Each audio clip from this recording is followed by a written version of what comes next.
Y dice que por difícil que parezca la situación que ahora estás viviendo, por cansado que te sientas de luchar sin ver el resultado que deseas, pese a todo te sugiero que recuerdes que cuando te has despertado esta mañana, la vida te ha regalado otra oportunidad para comenzar y buscar con alegría, con ilusión, el camino de la felicidad. Hoy te pido que por favor inspires hondo, que durante un ratito al menos calmes tu mente de ideas y pensamientos negativos, de miedos, de prejuicios, que te des cuenta de que estás justo aquí y ahora, que cuando te has parado estás aquí y ahora, que tienes una nueva oportunidad para disfrutar de la vida, de la parte bonita, pero también de las adversidades, porque el paquete venía con todo integrado, y que desde esa quietud y de esa calma agradezcas intensamente este nuevo día, que actives la emoción del agradecimiento por todo lo bueno que hay en ti, por todo lo bueno que te rodea, que muchas veces nos pasa desapercibido, no somos conscientes de cuántas infinitas circunstancias y casualidades se han tenido que producir para que exista cualquier pequeño detalle que tenemos cerca. Que dejes de un lado los pensamientos, la lógica, los miedos, quizá lo que has aprendido, has estudiado, te han contado, porque no eres nada de todo eso. No eres ni los miedos, ni eres los pensamientos, y no te mereces que lo que no eres te lleve por el camino que no deseas. Busca la emoción de la gratitud por lo que quieres.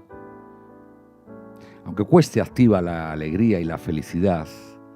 Conecta con eso que tienes a la altura de la boca del estómago, que de ahí nacen las emociones, y confía en ti porque indudablemente la vida es un regalo inexplicable pero maravilloso que merece la pena haberlo vivido y vivirlo intensamente. Y yo la conocí pues también por casualidad y en una época en la que jamás pensé que nos íbamos a sentar a hablar en la Fundación M. D. Anderson contra el cáncer, que íbamos a hablar del cáncer, bueno, con ciertas experiencias vividas los dos, pero jamás pensé que nos íbamos a ver, porque una cosa que me gustó de Sandra el día que la conocí, y la escuché dar una charla en casa, que decía, cuando uno sueña, no sueña con tener cáncer. Yo ahí te conocí. Y unos añitos más tarde sigues estando igual de guapa. Las tornas han cambiado un poco, pero yo creo que estamos viviendo mucho mejor que entonces. Buenas tardes, amiga. Buenas tardes, amigo. Seguimos viviendo y celebrando la vida, que como has dicho al principio, es importante celebrar cada día, porque cada día es una pequeña vida. Con lo cual, imagínate qué privilegio. Y la vida es, como decía John Lennon en la canción que le hizo a su hijo, la vida es lo que te pasa mientras estás ocupado haciendo otros planes. Y da igual los planes. Da igual los planes, porque al final pasan las cosas y por eso se trata de adaptarse a lo que viene y no ponerse y vivir todo, porque la vida es, la adversidad forma parte de la vida. Siempre cuando te está pasando algo negativo, las personas que están a tu alrededor te dicen, no te preocupes, eso es un paréntesis. Y yo siempre digo que los paréntesis también son la vida. Eso es. De hecho, mi vida hubiera sido un paréntesis gigante si yo hubiera pensado de esa manera, ¿no? Entonces, lo que no nos gusta también forma parte de la vida. Y nos preocupamos demasiado por el tiempo. Medimos todo por el tiempo. Sí. Cuánto nos queda, cuánto nos falta. Y además lo medimos en clave de un futuro del que no tenemos ni carajo de idea y queremos controlar. Constantemente. Pero además el día sigue teniendo 24 horas desde que hace muchísimo tiempo. Y sin embargo ahora estamos saturados de información y de cosas y nos pasamos la vida descartando. O sea, te levantas y tienes que empezar a descartar cosas que no vas a hacer, que no vas a leer, que no vas a mirar, que no vas a escuchar, porque es increíble la cantidad de estímulos que tenemos, ¿no? Entonces, creo que hoy más que nunca es importante la atención, de tener el propósito y la misión clara para el ruido irlo descartando. Todos los ruidos. ¿Y los que nacen de dentro? También. Porque esos son... hubo un día que alguien me dijo, sé que me lo dijo, pero no lo voy a decir aquí ahora, dice, no sé por qué vais a tantos sitios, parece que estáis huyendo y de tu cabeza no te puedes escapar. ¿No? Sí, el pero... ruido que hay dentro, ¿qué hacemos con él, Sandra? Pues muchas personas lo que hacen es no escucharlo. No escucharlo. Y al final, cuando ya lo escuchas, a lo mejor es tarde, ¿no? Y creo que vivimos muy hacia afuera y es verdad que este ejercicio que propones tú, ¿no? De inspirarnos, de pararte, de escuchar, de hablar. Qué pocos lugares hay donde puedas hablar una hora con calma con una persona, ¿no? Y puedas contar tus cosas. Y hoy te lo decía cuando llegaba yo, ¿no? Sí. Que me estaba regalando este momento para mí. Porque yo recuerdo hay un momento de mi vida que yo casi pierdo mi salud por ayudar a los demás, ¿no? Y tuve que aprender también a parar, a decir que no. Y como me decía mi chico Juan Ramón, no puedes arreglar el mundo todos los días, ¿no? Entonces intento arreglar una parte. Basta con que arregles un poquito del tuyo cada día. Exacto. Bueno, pero el mío ya se ha convertido en el de muchas personas. Oye, está manido, ¿no? Pero si te encontraras ahora con aquella niña de 16 años, con un mundo maravilloso por delante, guapa, lucida, que parecía que podía construir mentalmente una vida de ensueño, ¿qué le dirías si estuvieras un ratito aquí con ella ahora? Le podría decir muchas cosas porque es que el mundo ha cambiado tanto. Esa niña de 16 años cuando soñaba en Medina del Campo, cuando no existía, no soy tan mayor, ¿no? Pero no existía internet ni las redes sociales. El mundo tenías que imaginar mucho, ¿no? Y tener muchas ganas de hacer cosas para salir de la burbuja de confort y ver qué pasaba en el mundo, ¿no? Y la verdad es que me recuerdo perfectamente inquieta, llena de sueños, buscando cualquier resquicio de información que tuviera que ver con mis sueños para poder alcanzarlo. Y ya me escapaba de Medina del Campo aquí a Madrid muchísimas veces. Pero de pronto, fuera de pronóstico, te pasa lo que le pasa a tantísima gente, nos ha pasado a mucha gente. Que es, como decía Benedetti, ¿no? Cuando pensé que sabía las respuestas, me cambiaron las preguntas. ¿No? De pronto te cambian las preguntas y un buen día cambia la vida. No cambia la vida, se ensancha o se amplifica o se modifica la vida probablemente y surge una nueva Sandra, una nueva persona. Esa es la que me gustaría conocer desde el cariño, ¿eh? ¿Qué le diría a la niña de los sueños? Oye, X años más tarde, ¿esto ha merecido la pena? ¿Esto ha molado? Quizá no pudimos hacer aquello que pensábamos tú y yo, ¿no? Pero estamos haciendo otras cosas o no lo sé. Bueno, yo es que creo que al final yo soy una privilegiada, a pesar de todo lo que he vivido y también gracias a todo lo que he vivido. Creo que las dos cosas, ¿no? Esa bendición y esa maldición que van juntas en la vida y hay que tener la dosis adecuada de cada una. Y absolutamente sí puedo decir hoy que ha merecido la pena todo y es que no podría decir otra cosa, sería una desagradecida de la vida cuando desde hace 28 años soy una superviviente de cáncer. En la época en la que era la prehistoria del cáncer, cuando nos curábamos muy pocos. De hecho, yo he sido la única superviviente de mi planta en las dos ocasiones. Con lo cual, como para estar enfadada con la vida y no agradecerla, ¿no? Esa gratitud de la que hablas tú muchas veces, esa magia de la gratitud. Me siento una privilegiada, me siento agradecida. Reconozco que he puesto mucho de mi parte, muchísima voluntad. He ayudado mucho a los astros para que se configuren a favor. Y desde ese privilegio es de donde puedo mirar a esa niña de 16 años, no lo puedo hacer desde otro lugar. ¿Y ella, si te viera a ti, qué te diría? Pues que nunca se hubiera imaginado todo lo que venía por delante. Madre mía. Y yo creo que eso es lo bueno también de la vida, ¿no? No saber lo que... Porque si nos dices, si hubiéramos sabido todo lo que nos iba a pasar. Yo siempre digo que no estamos a la altura de nuestras capacidades, sino de nuestras creencias, ¿no? Y, y lo que hace el ir viendo según van llegando las cosas, estamos dormidos totalmente. Cuando la adversidad llega a la vida, es que te despierta y descubres que somos mucho más fuertes de lo que creemos. Siempre estamos con la frase esa, si a mí me pasara yo no podría hacer esto. Y resulta que vas viendo que sí que puedes, que eres mucho más capaz de lo que crees y que la resiliencia la tenemos todos dentro, pero se tiene que despertar. Y son las ganas de vivir. Pues sí. Que hay veces que se nos ha olvidado, ¿no? El tener ganas de. Y tiene que suceder algo para de pronto darse cuenta de que, oye, tengo ganas de pese a lo que pese. Sí, por eso ese estigma que tiene el cáncer en muchas ocasiones, ¿no? Que siempre nos pintan calvitos y con música de pena, no sé por qué, cuando es todo lo contrario. Te dicen que tienes cáncer y te entran unas ganas de vivir, de viajar, de querer, todo te parece maravilloso, tus hijos te parecen los mejores, es que es todo lo contrario, ¿no?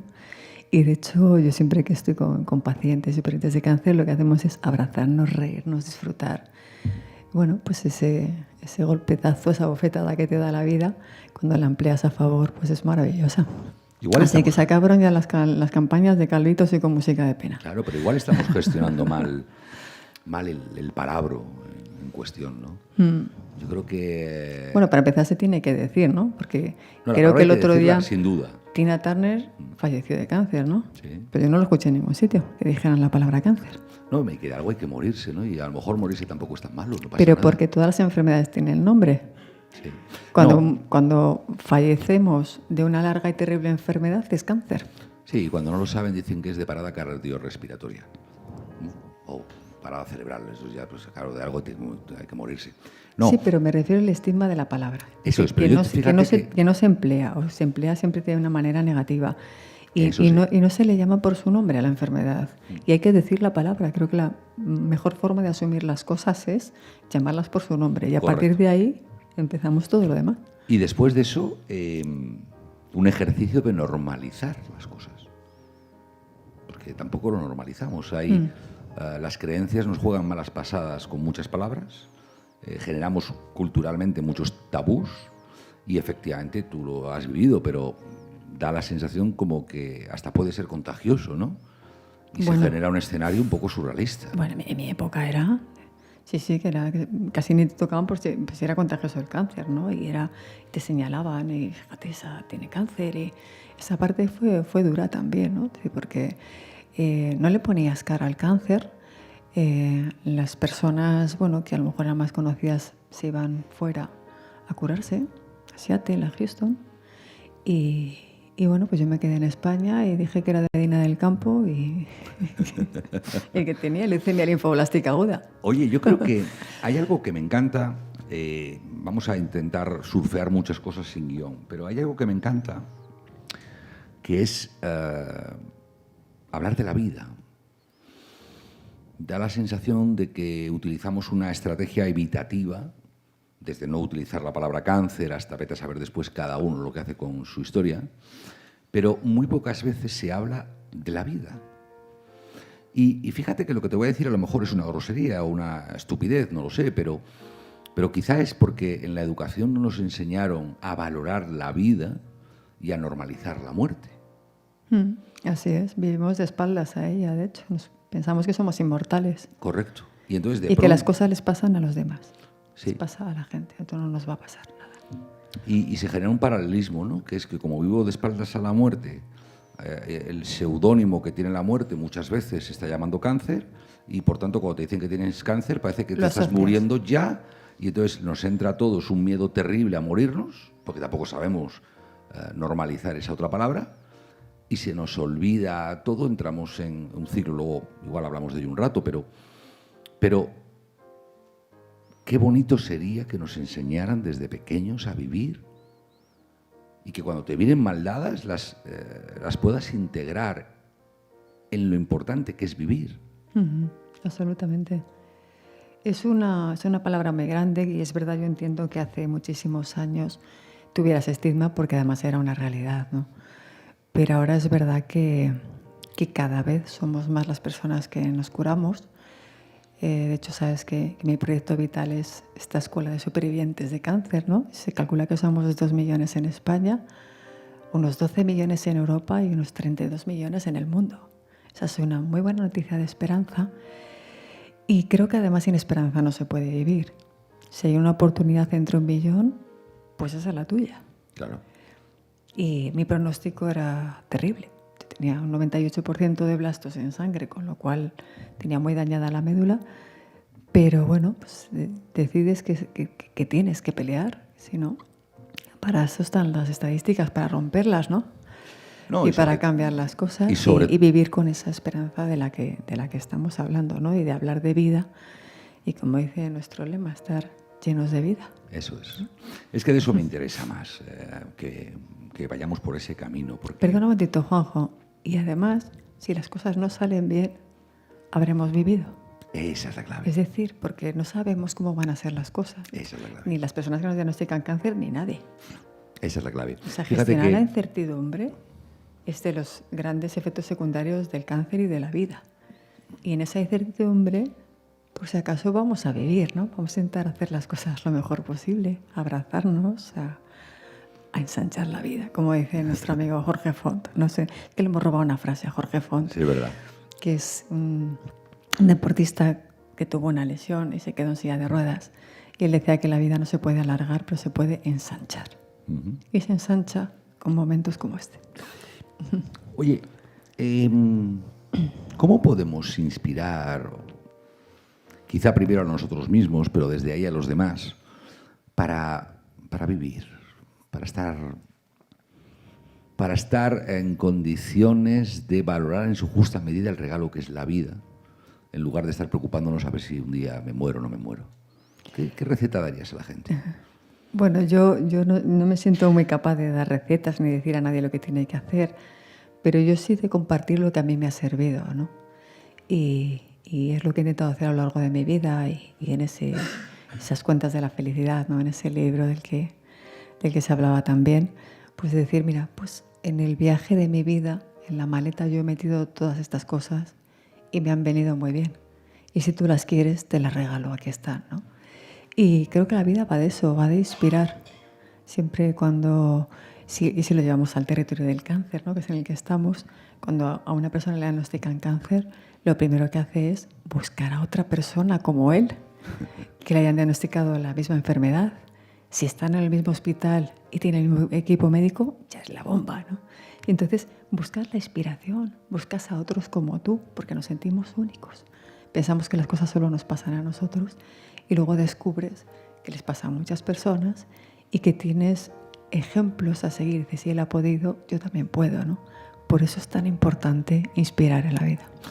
Hay un momento en el que te das cuenta de que, siendo bonito, porque no vamos a rechazarlo, lo importante no son las cosas, ¿no? Claro que no. Sabemos que no. De hecho, yo creo que hoy en día ese discurso tiene que estar superado. Lo importante son ¿Y lo está? Las personas y lo que nos pasa, ¿no? Pero lo está. ¿Tú sales a la calle y notas que lo está? Bueno, en la calle realmente no. Pero debería estarlo, ¿no? Creo que tenemos ya la suficiente información, inteligencia emocional, es verdad. Estamos pidiendo a lo mejor a nuestros padres, a nuestros abuelos que hicieran algunas cosas y no tenían las herramientas para hacerlo, ¿no? Pero hoy en día creo que sí que las tenemos. Y sabemos que al final, cuando vuelves de un viaje o de cualquier cosa que has hecho en tu vida, lo que recuerdas son las emociones, las personas y los momentos vividos. Todo lo demás es un añadido. ¿Una canción, por ejemplo? Totalmente. ¿Qué haríamos sin música? Por favor. Y además ese instante en el que bailas sin pudor y dices, me voy a permitir bailar esta canción independientemente de sentirme observado, ¿no? Te he visto hace poco hacerlo. Sí. Y muy entregado, además. ¿Verdad? Mucho. Me lo estoy empezando a tomar en serio. No, se te notaba, ¿eh? Ay, cómo canté. Guau. Bueno, los que no habéis venido lo habéis perdido, pero esto fue glorioso. O sea, en la boda de una común amiga, también maravillosa, Sonia. Sí, momentos que a lo mejor en otro momento no les hubieras vivido con esa intensidad. No, porque hubiera pensado, oye, no voy a ser yo el payasete que le toque ahora divertir a la banda, ¿no? Y sin embargo ahora digo, pues me voy a divertir yo conmigo mismo, y si los demás se divierten, fantástico, y si no se divierten, pues que le echen azúcar, no pasa nada. Yo cuento una anécdota, en margen, creo que contigo la hablé en una ocasión, que es esa represión que tenemos cotidiana con cosas que deseamos hacer pero no hacemos por aquello del qué dirán, nos hace perdernos lo más gordo de la vida. Tú has probado, por ejemplo, ¿no? A mí me encanta. Vas caminando por la calle, por el centro de cualquier ciudad, porque además lo hay en casi todos los sitios, y hay la típica tienda Stradivarius, por ejemplo, ¿no? Que pone la música muy alta, y tú cuando vas por la calle, la música está sonando fuerte, y mola esa canción. Pues la bailas. Te paras y bailas en la puerta. Claro. ¿Por qué no? Y cantar y... ¿A que sí? Sí, sí. ¿Y Totalmente. decirle a la gente lo que piensas? ¿Perdona? ¿Decirle a la gente lo que piensas también? Bueno, eso hay que tener cuidado con el sincericidio, como digo yo. Sí. Entre decir, ser sincero y ser impertinente, hay que ver dónde está el puntito. Hay un límite. Hay un límite, sí. Y hay una línea muy delgada, ¿eh? Yo lo llamo sincericidio. No soltar pudre. Yo creo que sí, o al menos desgasta mucho. Hay que soltar lastre y aprender a dejar ir las cosas. Siempre queremos llevarlo todo con nosotros, todos en la mochila, todo en la mochila, todas las personas en la mochila. Y no es fácil, ¿eh? Aprender a soltar lastre. Vivimos con mucho más de lo que necesitamos, en todos los sentidos, y tendríamos que ir más ligeritos de equipaje. También es verdad que la teoría no la sabemos todos muy bien, ¿eh? Luego ponerlo en la práctica. Yo creo que esa teoría hay que tenerla en cuenta, pero la vida va de tener atención. Y teniendo, como dice el cáncer, dice que después del cáncer eres feliz. Yo creo que no es así, ¿no? Después del cáncer eres como tú quieras ser. Hay un trabajo, el cáncer es una enfermedad física, es una enfermedad psicológica, te tienes que curar de las dos. Y luego en función de donde pongas las cosas, así vives, ¿no? Pero sí que es verdad que despierta tu atención. A lo que no prestas atención no existe. Y si no existe, no lo puedes vivir. Con lo cual, teniendo ese elemento de la atención, tu vida es mucho más rica y eres capaz de tomar mejores decisiones porque estás más atento, ¿no? Eso que dicen de cuando te vas a comprar un coche y dices, ¿qué pasa que solo veo este coche por la carretera? O en las mujeres, ¿no? Que crees que estás embarazada y solo ves embarazadas. No, es que estamos prestando atención a la vida. Cuanta más atención prestemos, más rica será nuestra vida y mejor la podremos vivir, ¿no? Y creo que eso es uno de los grandes efectos secundarios del cáncer, ¿no? Que te hace prestar atención a la vida y, bueno, pues tomarás mejores decisiones, seguramente. Rebañamos más el plato. Buah. ¿A que sí? Es que el mar ya no es el mar. Eso me lo tienes que Y explicar. esa canción... Eso me lo tienes que explicar. No, es que esa canción de la que hablabas ya no es esa canción, es otra canción. Y un atardecer ya no es un atardecer. Es otro atardecer diferente, ¿no? El haber vivido las cosas como si fuera la última vez es un máster de vida, ¿eh? Sí. Y resulta que te viene el regalo después y dices... yo lo cuento en mi libro, ¿no? El capítulo este de los secretos, ¿no? Que piensas que va a ser tu último concierto. Y cuando vuelves al concierto de los secretos dices, ¡joder! Cómo mola. Todo el mundo va a ver su grupo preferido, pero tú llevas ese plus de más, que es cuando agradeces, ¿no? Y cuando a veces dices, a ver si es que ha merecido la pena vivir todo esto para disfrutar este momentazo, ya así como casi con morbo, ¿no? Oye, sentirse víctima, y fíjate que lo digo, es sentirse víctima, no que te victimicen, ¿no? Sentirse víctima, yo creo que tampoco nos han enseñado nunca y no nos gusta, ¿no? Bueno, yo creo que puedes elegir ser víctima o protagonista de tu vida, ¿no? Me gusta. Víctima del cáncer o protagonista de tu vida aunque tengas cáncer. Y yo, fíjate, pues creo que la intuición me ha ido llevando por buenos caminos, porque era una niña y sin información, y decidí ser la protagonista de mi vida aunque tuviera cáncer, ¿no? Y lo que pasara, pues con mi pañuelo y mis tacones en la cabeza, para dar todos los pasos, ¿no? ¿Qué es lo que más te ha costado soltar en la vida? Pues hay un punto de perfeccionismo que me he tenido que ir quitando, pero para todo, ¿no? En lo personal, en lo profesional y de exigencia, ¿no? Tenía el listón muy alto, para mí y para los demás. Y es un puntito que me ha costado. y se está mejor. Sí, muchísimo mejor. O sea, que una de las grandes cosas que podemos también poner el tuit, ¿no? Es cuando sueltas, estás mucho mejor. Totalmente. ¿Y qué es lo que no estás dispuesta a soltar? Uf. Pues mira, las pequeñas cosas, ¿no? El vivir yo creo que desde la filantropía, desde la solidaridad, que es donde me he ido llevando la vida, ¿no? Y cuando tienes la oportunidad de volver a elegir, a veces piensas que tus sueños no se han cumplido y resulta que luego las piezas del puzzle van encajando, ¿no? Y yo creo que con la palabra solidaridad todo estaría muchísimo mejor, porque desde ahí es pensar en el bien común. Teníamos una conversación antes de empezar esta charla, hablando de eso, ¿no? De esa altura de miras, de ese trabajar por el bien común.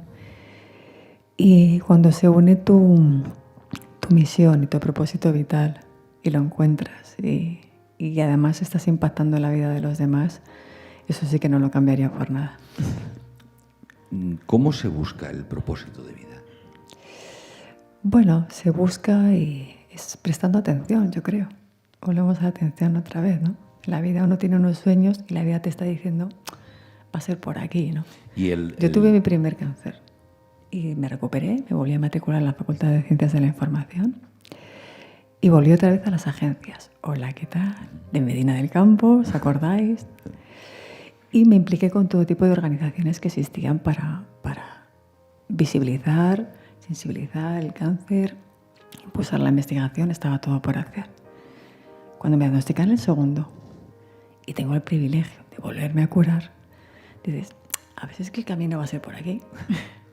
Y yo me estoy empeñando en ir por aquí y la vida me está diciendo que es por aquí, ¿no? Y es cuando decidí dejarlo todo, crear una estructura que me permitiera profesionalizar los esfuerzos y nació la Fundación Sandra Ibarra. Y ahí tiene sentido todo lo que me ha pasado en la vida, porque yo nunca me imaginaba que iba a poder dar conferencias, que era uno de mis sueños, ser comunicadora. Al haber estudiado publicidad, la cantidad de campañas que hemos hecho de comunicación y tal, y muchas de ellas las he protagonizado, ¿no? Con lo cual, bueno, pues ha tenido todo el sentido, todo lo que me pasó en mi vida. He podido aplicar todas las herramientas de mi vida en ese lugar maravilloso que haces lo mejor que puede hacer un ser humano por otro, que es ayudar a los demás. La gente que has conocido gracias a ayudar. Bueno, increíble y maravillosa, inimaginable, ¿no? Para empezar, Josep Carreras, que todo el mundo cuando tenía 20 años entraba a mi habitación, ¿has visto a Josep Carreras? Que está curado, era mi único referente. Tenía leucemia linfoblástica aguda como yo y se había curado. Era la única persona que yo conocía que se había curado. Y con el tiempo nos hemos conocido, me prologó mi libro, hemos trabajado conjuntamente. Yo he entregado becas a la investigación Josep Carreras, que esto para mí es increíble. Y ahora Josep me dice, Sandra, ahora te admiro yo a ti, porque yo llevo solo uno y tú dos. Imagínate. ¿Está escrito en algún lado el futuro? Yo creo que no. ¿Y lo que sucede está predeterminado? Es que me haces unas preguntas. Jo, imagínate, son las inquietudes que yo tengo. Porque si te pregunto qué tal está Juanra, ya me lo sé. Si te pregunto qué opinas de política, bueno, vamos a aburrir a toda esta gente que está aquí. Y si te pregunto cosas más íntimas, te vas a enfadar conmigo. Entonces... No, de enfadarme poco. Ah, bueno. Enfadarme poco. ¿En algún sitio está escrito lo que va a pasar? ¿Tú qué crees? Pues si estuviera, lo sabríamos, ¿no? Lo hubiéramos visto. No, pero fíjate, hay experiencias que de pronto tienes lo que se llama un déjà vu, ¿no? O sea, yo esto ya lo he vivido. O de pronto... algo que no entendías que estaba sucediendo y dices, encaja. Dijiste tú antes, hace un rato, encajan las piezas en el puzzle, ¿no? Sí, pero las vas encajando. De ahí, a lo mejor hay un destino, tiene muchos nombres, ¿no? Destino, futuro escrito. Vas encajando las piezas en función de eso que está predestinado, ¿no? Puede ser. ¿Para qué hemos venido a la vida? ¿Tú qué crees? Que si tengo ganas de preguntártelo siempre, no te he preguntado. Pues cada uno encontrando su sitio. Yo, en mi caso, creo que para ayudar a otras personas como yo. Y me hace muy feliz, además, encontrar ese propósito. Y según están las cosas, ahora más todavía. Oye, Otra palabra que quiero compartir contigo, que es el perdón. La utilizamos poco, ¿no? Poquísimo. El perdón y las gracias es una de las cosas de las que utilizamos muy poquito y también da mucho gustito, ¿eh? Saber perdonar, y es otra forma de soltar lastre. Y Perdonarte a ti también. Eso es, ahí te voy. Porque perdonar a los demás es cuestión de orgullo, ¿no? Probablemente. O de ego. Pero perdonarte a ti... ¿A ti te ha ayudado esto? Sí. Por supuesto. Además siempre tienes ahí como los perfeccionistas o el síndrome ese del impostor, ¿no? Que dices, un día me van a pillar. No, o no he sido leal a lo que buscaba, ¿no? O me he traicionado, o me he contado una milonga a mí mismo, me he dado cuenta que era innecesario, ¿no? Me perdono por no haberme dignificado, me he regalado, ¿no? No sé si la expresión... Sí, yo más es por el tema ese del ser perfecta y a lo mejor no haber estado a la altura que yo creía que tenía que estar. Y es un poco más en ese sentido. Porque si te digo la verdad, a mí la vida no me ha dejado decidir mucho. Yo he hecho lo que la vida me ha dejado. Y es una de las cosas que también he tenido que aprender, ¿no? Que a vivir lo que tocaba en ese momento y no haber podido decidir. Eso de levantarte por la mañana, abrir la puerta y decidir qué haces, yo lo he podido hacer muy poco en mi vida. ¿Lo harías? O sea, mañana podrías empezar a hacerlo. ¿Te atreverías? Bueno, ahora lo estoy haciendo. Ah, bueno. Ahora lo estoy haciendo, sí. Llevo ya muchos años con salud y con muchas ganas de vivir, con la analítica perfecta y pudiéndolo hacer. Lo que pasa es que hay una sociedad como muy... con un itinerario marcado, ¿no? Entonces, como tienes la edad de la juventud, luego la universidad, te casas, hijos, tal. Yo he vivido todas las etapas al contrario que todo el mundo. Entonces, cuando mis compañeros estaban en las discotecas bailando, yo estaba en el hospital. Y cuando tocaba matricularse, yo estaba en el hospital. Y entonces, es como... siempre he estado como en diferente etapa de las personas que se supone de lo que me tocaba vivir. Y es otra cosa que también aprendes, ¿no? Es decir, bueno, pues mi vida es esta, esto es lo que hay, asumo que es así e intento sacar la mejor versión de las cosas, ¿no? Y bueno, hay quien dice que eso es lo correcto. Cada uno tenemos que encontrar nuestra manera correcta de vivir, intentando estar subida en el mundo, ¿no? Como decía Rosana en la canción, dice, no tengo ganas de subirme al mundo, ¿no?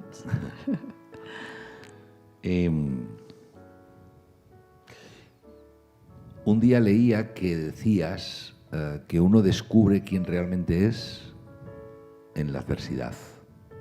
Explícame eso, porque si no estoy en la adversidad y me levanto por la mañana y me miro al espejo, ¿también podré hacerlo o es que no es suficiente?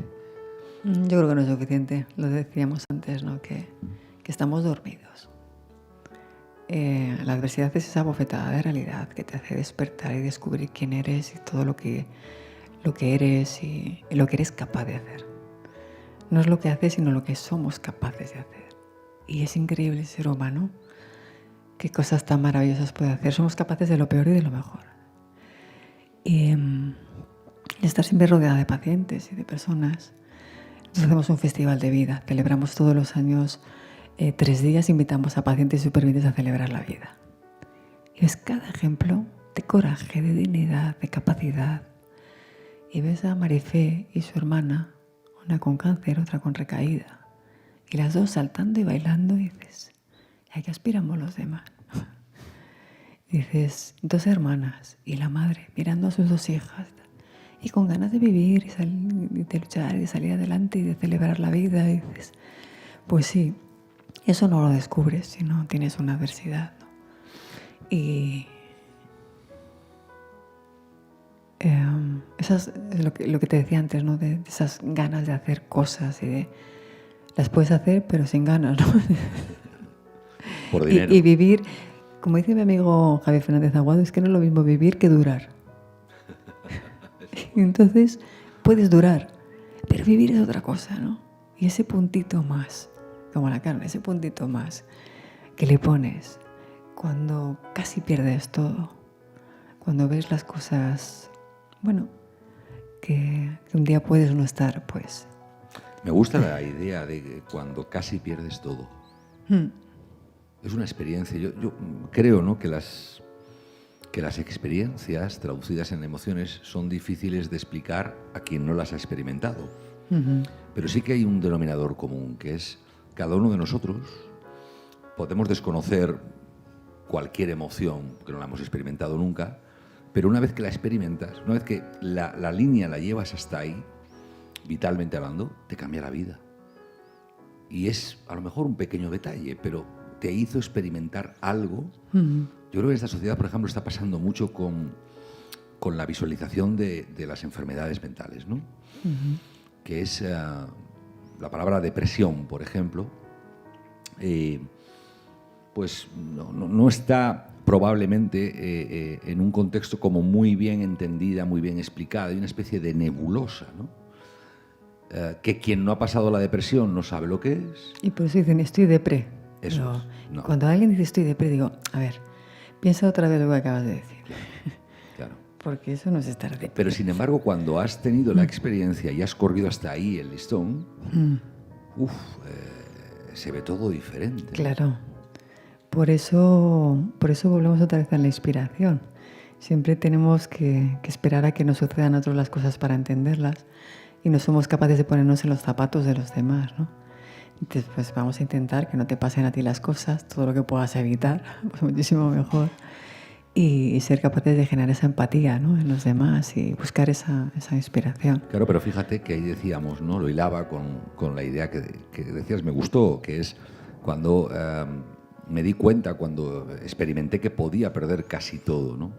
Eso te pasa muy pocas veces en la vida. Exacto. Y ya que te pasa, pues vamos a aprovecharlo, ¿no? Y el día que te pasa, dices, joder, pues a lo mejor hasta tenía más cosas de las que yo pensaba que no hacía ni caso. Totalmente. Oye, totalmente. Hay gente que hoy está, o cuando vean esto, van a estar pendientes de muchas de sus opiniones, pues como un Sherpa, ¿no?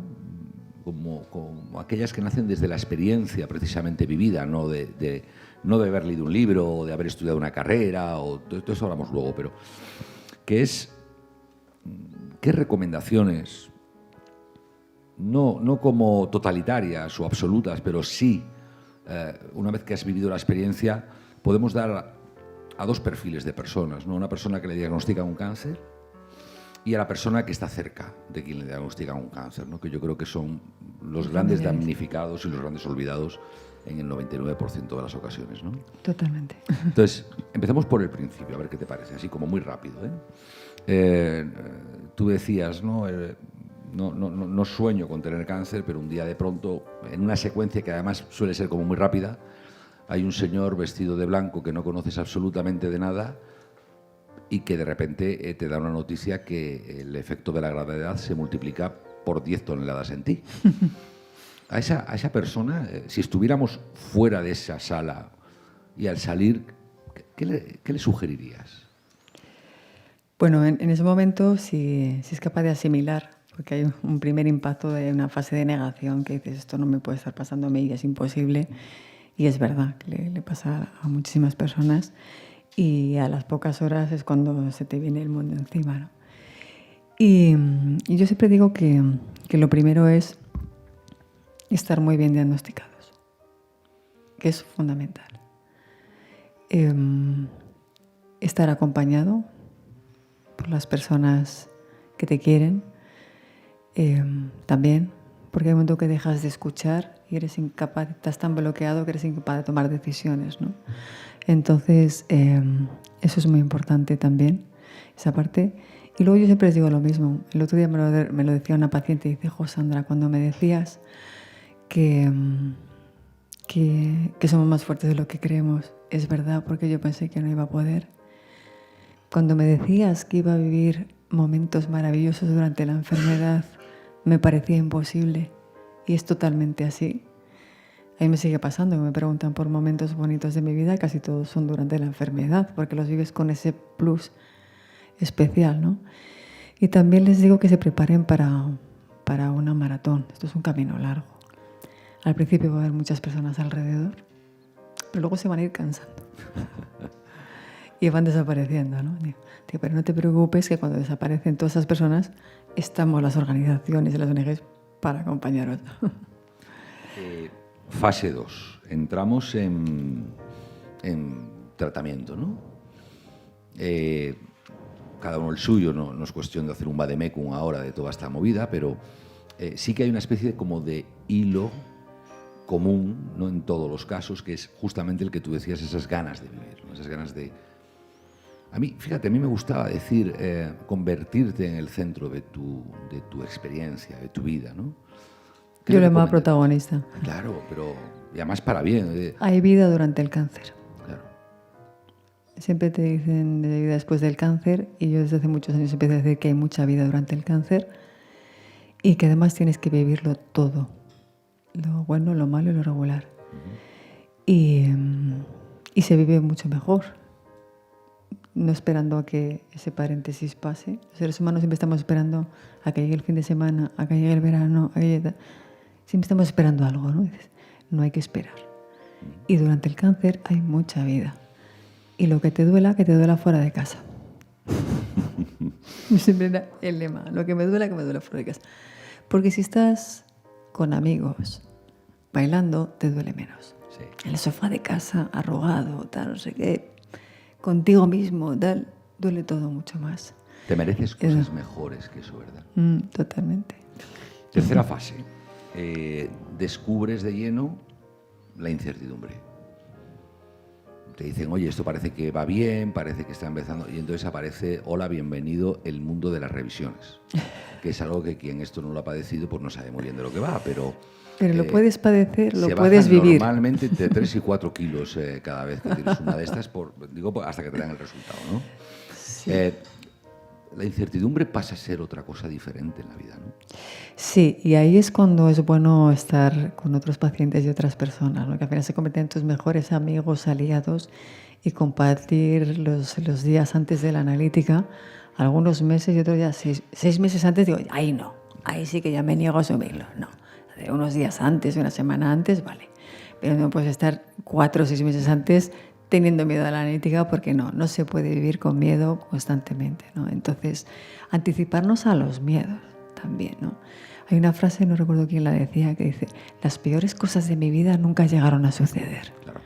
Esa anticipación a lo que va a pasar, si es que no tiene ningún sentido, ¿no? Entonces, aprender a manejar también la incertidumbre, aprender a manejar el dolor incluso, ¿no? A manejar los miedos y a buscar las herramientas para ser capaz de que todo eso no sea lo que decida por ti.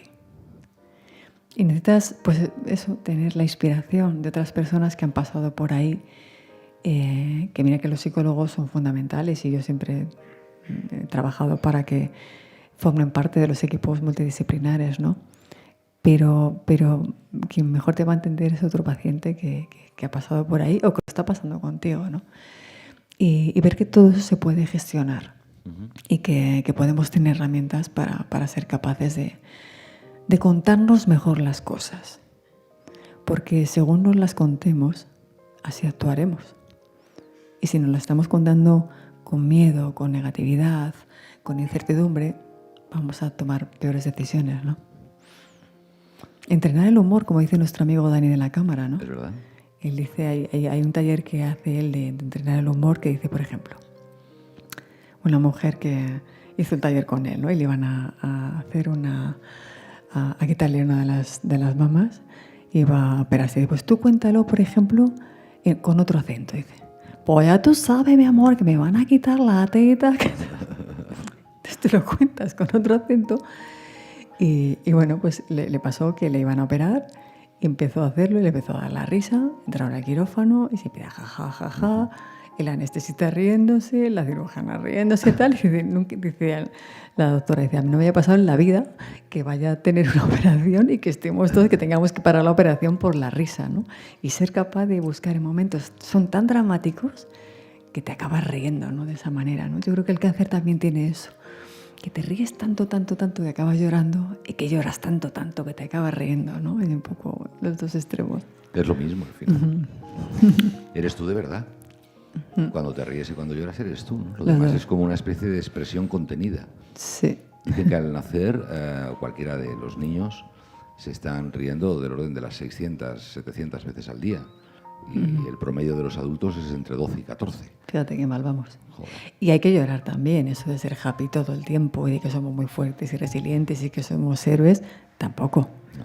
Hay momentos que son imposibles. O sea, y además es que es necesario llorar y soltar todo.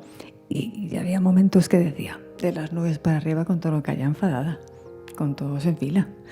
Y cuando lloras, yo siempre digo que tienes que ser ahí el más grande y el más profesional.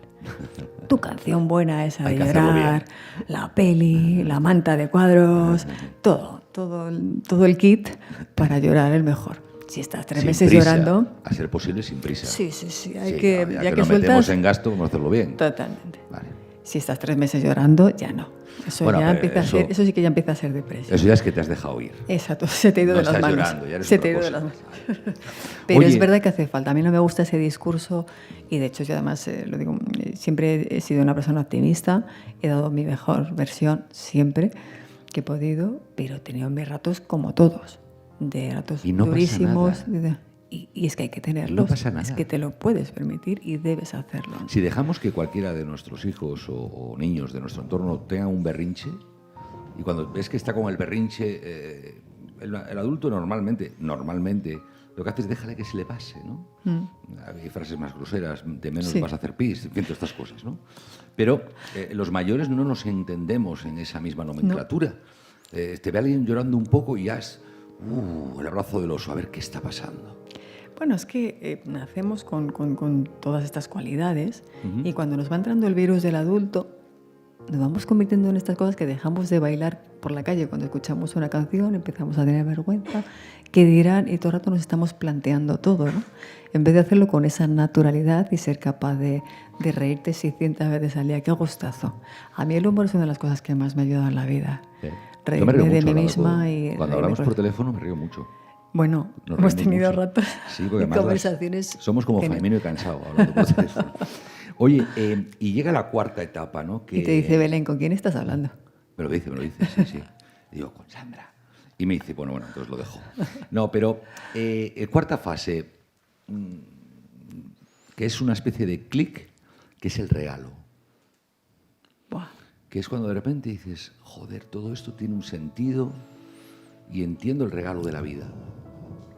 Y Es empiezas magia. a ver todo de otra manera, ¿no? Y ya sí que bailas en la puerta de una tienda, o cantas en la boda de tu amiga, o lloras desconsoladamente con la manta de cuadros, y no pasa nada, ¿no? Yo creo que eso hay que contárselo más a la gente. Y estás todo el rato a flor de piel, ¿no? Cualquier cosa te produce una sensibilidad que... Sí. El otro día veía en Instagram una señora con 108 años tocando el piano. Digo, pero... Y de repente hay un plano del vídeo y la veo que lleva un poquito de tacón. ¡Buah! Llega 108 años con tacón y tocando el piano. Maravillosa. Yo es una cosa que no voy a poder hacer nunca. Lo del tacón sí, lo del piano me temo que no, de los 108, vamos. 108 años, increíble. Me quedo con una idea siempre que te escucho, Sandra, que es elegir la actitud. Es como una especie de mantra para ti, ¿no? ¿Cómo podemos hacer para que ese mantra se cante más alto y en más sitios, ¿no? Y empiece a calar en la gente? Es como el meneo, ¿no? De decir, oye, tío, ya, para. Pues elige tu contagiándonos actitud. nos tenemos que contagiar unos a otros, ¿no? Y como dices, si te haces examen de conciencia, digo, apruébate. Si te lo haces tú, aprueba todo el rato. La pregunta se la sabes. No. No te suspendas los exámenes, ¿no? Pues, si te haces tú el examen, apruébate. Busca la fórmula para encontrar ese aprobado. Y sobre todo esas pequeñas cosas. Es que la vida son pequeños gestos, ¿no? Pequeños placeres de que te levantas por la mañana. En vez de levantarte, ir corriendo a la ducha, disfruta del agua calentita, que es que abres el grifo y sale agua, que para empezar ya es la bomba. Porque estamos siempre hablando del primer mundo, el tercer mundo. Es que solo hay un mundo. Hay un mundo que es de todos. Y sin embargo, nosotros estamos en el lado de los privilegiados y nos estamos constantemente quejando. Que sale el agua. Qué rico huele el café por la mañana. Buah. ¿Yo sabes cuándo me doy cuenta? Cuando tengo que hacer ayunas para analíticas. Cuando perdemos las cosas. de repente digo, pero con lo rico que está el café por la mañana, por Dios, estos médicos no se podrían inventar una manera de que con el café lo descuentan de la analítica. Exacto. Y estamos todos encantados. La cafeína no cuenta, ya está. Claro, por Dios. Digo, tanta ciencia, vamos a Marte, estamos pendientes de ver si en Marte hay una molécula de agua que un día nevó y yo no me puedo tomar un café por la mañana para hacer una analítica. Hola. Y el pan calentito y de repente es, bueno, pues son pequeñas cosas, ¿no? Te duchas, te das tu cremita, tal. No se abraza igual. Disfrutar los momentos. No se abraza igual. Bueno, nuestro amigo Cipri. Bueno, este es un rara avis, pero la experiencia de ver la vida un poquito más hacia lo ancho es que no se abraza igual. No, la verdad es que no. A mí me han pasado a ofender terriblemente los que te abrazan y te dan así palmaditas. No sé si te pasa a ti también. Cuando te abrazan y te das así la palmadita... Es más de hombres. Palmadita, ¿no? También abrazo bien dado, ¿no? Exacto, como de Dios más manda. De 6 segundos, como dice el Saponset. ¿Qué hace falta para mejorar el mundo? Yo lo que te digo, la dosis de solidaridad, ¿no? De ser capaces de ver que al final la vida es eso, ¿no? Es que estamos tomando tan malas decisiones en general y en este momento, yo de todas formas tampoco tengo muchas respuestas, pero estoy en un momento como de crisis existencial, ¿no? ¿Ahora sí? Sí. ¿Qué te ha pasado? Pues porque no entiendes nada de lo que está ocurriendo, porque casi todo depende de las voluntades de las personas, ¿no? Estamos, fíjate, ahora que acaba de ocurrir lo que acaba de ocurrir, ¿no? Se convocan elecciones y cambia todo. Nosotros estamos trabajando una ley para los supervivientes de cáncer que es el derecho al olvido oncológico. El derecho al olvido oncológico va a permitir que cuando eres superviviente de cáncer desaparezca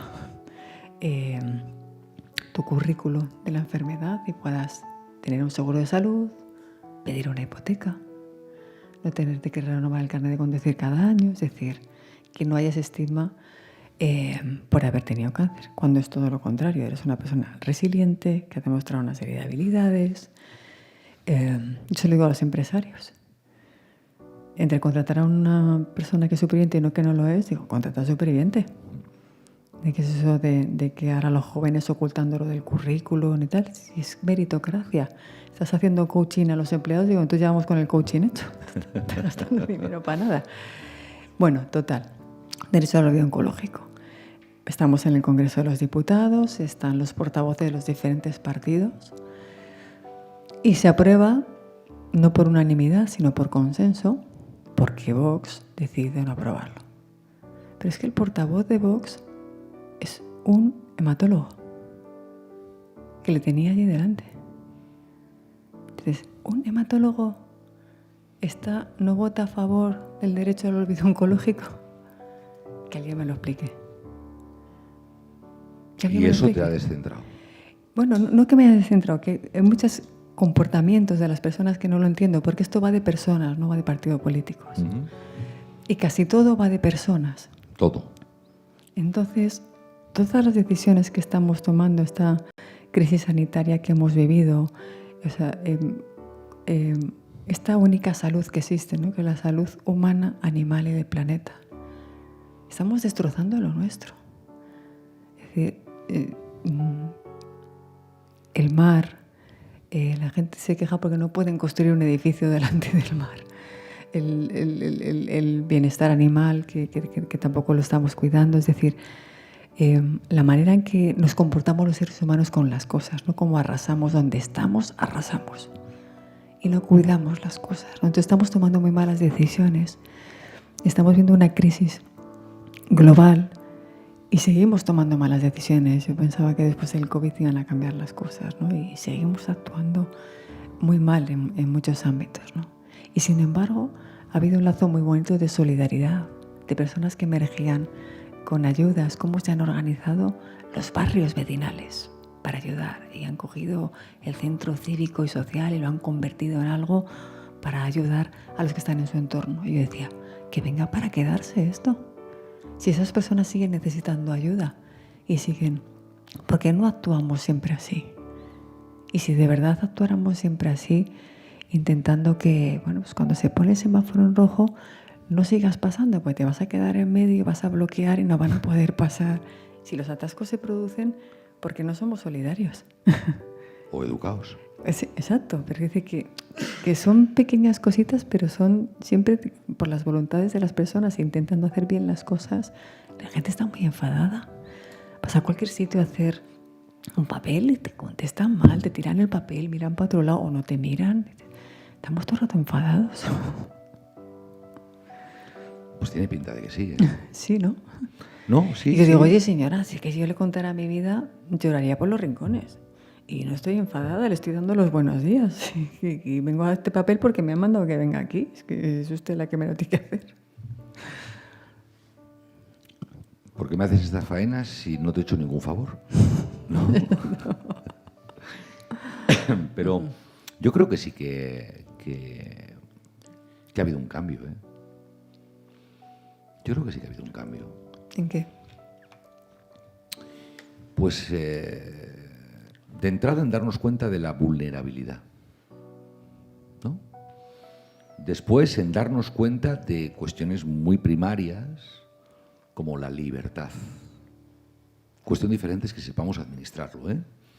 Pero el darnos cuenta de que salir a dar un paseo por la mañana o por la tarde o A un parque. a un parque es algo, o ir a un campo de fútbol o a un concierto, es algo que dábamos todo el mundo por sentado, que siempre había algún filósofo normalmente que te decía, pero no lo deis todo por sentado. Pero estuvimos ahí 2 meses dándole que te pego a la matraca, encerrados en casa. Eso es una condena. Literal. O sea, quiere decir que le podemos disfrazar de lo que tú quieras. Pero que masivamente esté todo el mundo recluido en sus casas porque las instituciones toman esa decisión sin entrar a cuestionarla, eso es lo más parecido a una cárcel, un arresto domiciliario le llaman, ¿no? Entonces yo creo que sí que estamos cambiando. Lo que pasa es que el enemigo, por llamarlo de alguna manera, ¿no? Esa educación que hemos ido recibiendo basada en el hacer y no en el ser, esa educación basada en el acumular, en la valoración de los terceros, en el supuesto éxito, en la brevedad de las recompensas, es un rival gordo, ¿eh? O sea, si cuando un día vas a un hospital, ¿no? Y el médico te dice, oye, tiene todo esto pinta de que tienes un cáncer, tú dijiste hace un rato que esto va para largo. Yo creo que el cambio hacia la humanización del ser humano y hacia la integración humana del ser humano en el mundo también tiene que ir para largo, ¿no? ¿En qué momento hemos perdido esa humanización, ¿no? Bueno, y vivir de espaldas a lo que somos? Porque totalmente. vivimos muy contrariamente a lo que realmente somos, ¿no? Entonces, Innecesariamente de espaldas. Innecesariamente. Alguien en algún momento nos cambió. Mira, hay una cosa a mí que me encanta y es cuando aprendí esto de navegar, del patrón como se llame, ¿no? Tuve un profesor de prácticas que era un cachondo y era muy divertido. Y él me explicó la importancia que tenía, porque yo no lo entendía. Digo, pues si hay un piloto automático, pues tú le das al botoncito, piloto automático, pues para allá vamos, ¿no? Y le dice, no, hay que fijarse en los grados del rumbo. Joder, yo soy de Santander, eso más o menos es lo que es, pero yo no le daba tanta importancia. Y le digo, pero ¿por qué tiene tanta importancia? Y me decía, fíjate, una desviación de 3 a 5 grados, si la sostienes en el tiempo, es la diferencia de desde Santander llegar a Nueva York o a Buenos Aires. Exactamente. Y yo creo que estamos empezando de una manera amplia a dar los síntomas, igual que antes dibujábamos, ¿no? El rechazo, la negación, después yo creo que estamos socialmente, Occidente está empezando a darse cuenta de una desviación de 2 o 3 o 4 grados, no más, pero que sostenida en el tiempo y pensando en mis hijas, a mí me da la sensación de que vamos a recuperar mucho de lo que hemos perdido como seres humanos. Yo soy optimista al respecto. Bueno, ojalá, creo que tenemos que ser optimistas, evidentemente. De hecho, hay que juntarse con los que se creen las cosas, ¿no? Que existe el cambio climático, que tenemos que cambiar las cosas para revertirlo, ¿no? Evidentemente hay que ponerse en ese lado. No hay otra manera de... Antonio Silva, cuando hizo las técnicas del curso Método Silva de control mental, lo hizo con una premisa mayor que lo ponía en la sala, ¿no? Dice, si lo crees, lo creas. Yo creo que si somos capaces de cada uno individualmente. Creernos que podemos ser humanos, ser humanos. Exactamente. Dignos de tal condición, es una cuestión de tiempo. No, de hecho lo estamos haciendo, no estamos creando direcciones de humanización de la sanidad, por ejemplo. Yo te lo llevo todo siempre a mi territorio. Pero es que habíamos perdido esa humanización de la sanidad. Pero fíjate que el ejemplo que tú tienes, y aprovecho de decírtelo aquí y ahora, es un ejemplo inspirador, que yo nunca lo he valorado, sí lo valoro sin duda, pero nunca lo he valorado fundamentalmente por tus resultados, sino por los resultados que provoca en quien te escucha sobre sus circunstancias, que tú ni conoces. Siempre me pareció admirable. Siempre me parecía admirable ver la intensidad con la que tú buscabas el resultado muy foco, ¿no? Esto que estás hablando ahora del olvido, ¿no? De la ley esta. De hecho, el olvido oncológico. Bueno, muchas circunstancias que, como decíamos antes, hasta que no las vives, pues no las conoces y no sabes lo que es. Pero fíjate que en la narrativa, y te lo digo como, o pretende ser un piropo, Sandra, en la narrativa que argumentas el esfuerzo para ese resultado, quien te escucha se inspira para armar una actitud ante dificultades que a lo mejor no tienen nada que ver con esto. Porque a lo mejor es diabético. O a lo mejor no tiene nada que ver con esto, porque a lo mejor tiene una operación en la espalda y cuando llama a hacerse un seguro de vida también le dicen que no. Claro, sí. O a lo mejor, ¿sabes?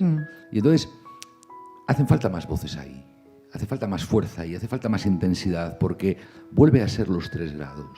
Quizá en el corto recorrido yo no me sienta representado por alguna de las cuestiones que escucho, pero si tengo la capacidad de ampliarla, amplificarla un poco, globalizarla un poquito, hablamos todos de lo mismo.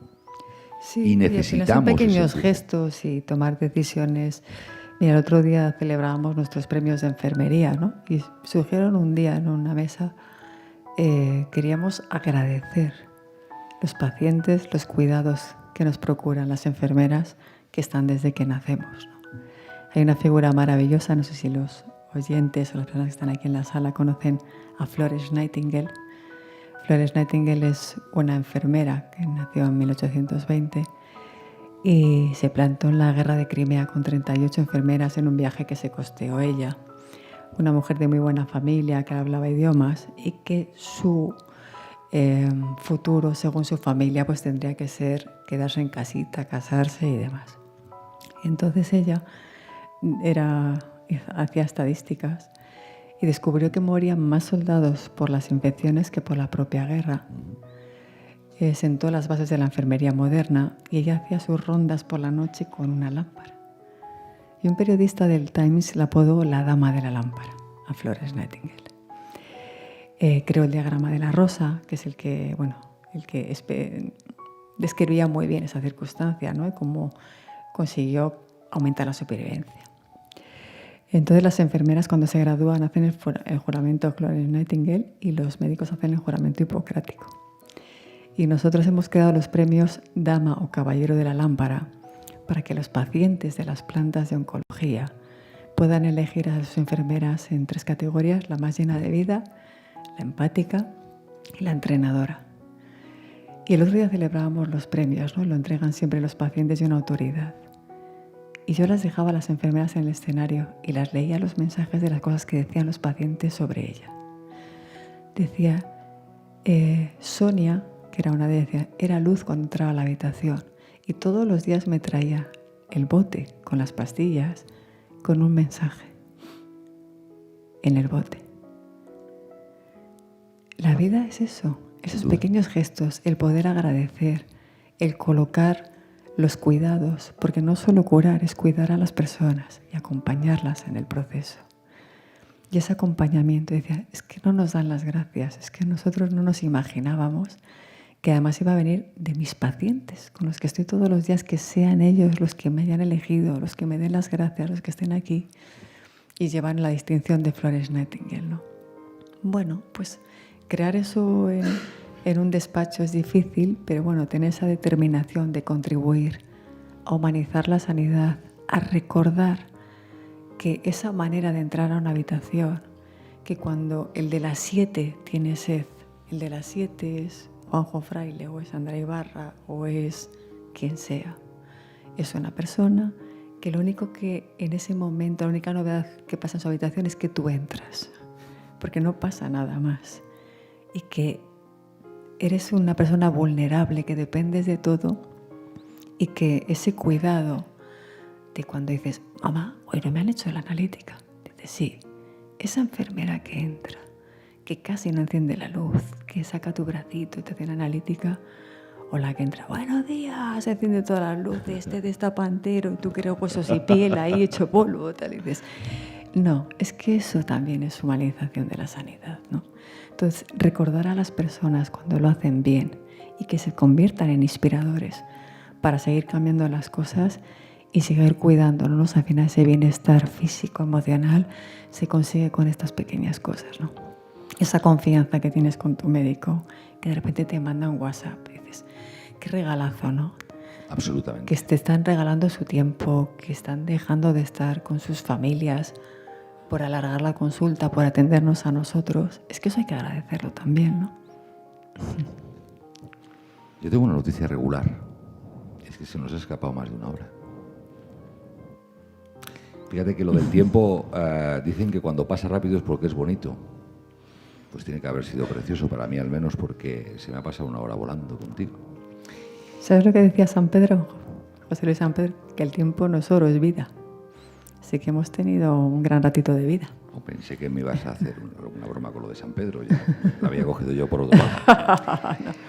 Esto es lo que por teléfono dejamos que se nos vaya la cabeza y somos Faimino y cansado diciendo groserías, ¿no? Sandra de mi vida, que gracias por venir. Gracias por invitarme, Juanjo Fraile. La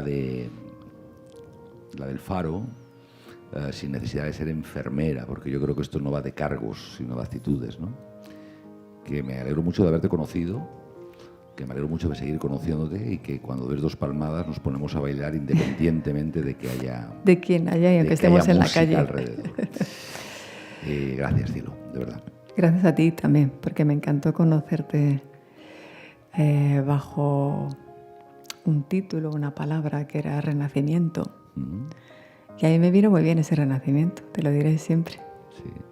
Esas cosas que hacéis tanto Belén como tú, ¿no? De juntar a personas para celebrar la vida. Cosas de complicarnos la vida, ¿verdad? Y no, es que eso sí que es ensanchar la vida, ¿no? Es verdad. Y para mí ese renacimiento fue muy importante. Da besos en casa al hombre de un ocupado. Dile que no le invitaré a café el próximo día que le vea, ¿vale? Y ahora, pues... ¿Por qué le voy a decir eso, pobre Juanra? No, dile que no le voy a invitar a café, le invitaré a otra cosa, pero a café no. Vale. Porque es un sieso y un aburrido. Mi chico no es un sieso y un aburrido. No, que es un muy buen profesional, pero es un sieso. Yo estaba, que es un sieso, tenía que estar aquí sentado contigo y conmigo y comernos... Está en Escocia. Y la última foto que me mandó era con la falita escocesa, grabando un reportaje. Pues un sieso, por Dios, con lo bien que estamos aquí sentados, ya tenemos ahí una Coca-Cola y un pincho de tortilla. Vendrá. Hasta aquí paramos.